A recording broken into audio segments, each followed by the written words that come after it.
Sir পথে চলে এলো।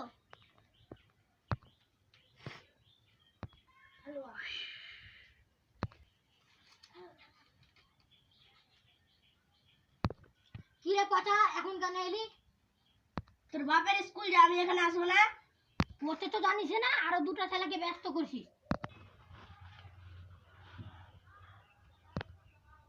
যে পড়তে বেশি পারে তিনি আগে চলায়।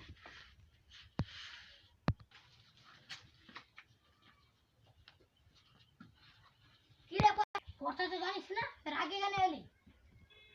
ঠিক আছে, তাহলে প্রশ্ন করো। সাইকেল কবে আবিষ্কার হয়েছিল? 2015 সালে। ভারতের প্রধানমন্ত্রী কে? লালু মন্ডল। পৃথিবীকে আবিষ্কার করেছিল? তোর বাবা। কি রে পচা, পড়া তো করে আনিস নি, একটাও করার জবাব দিলি না। যা।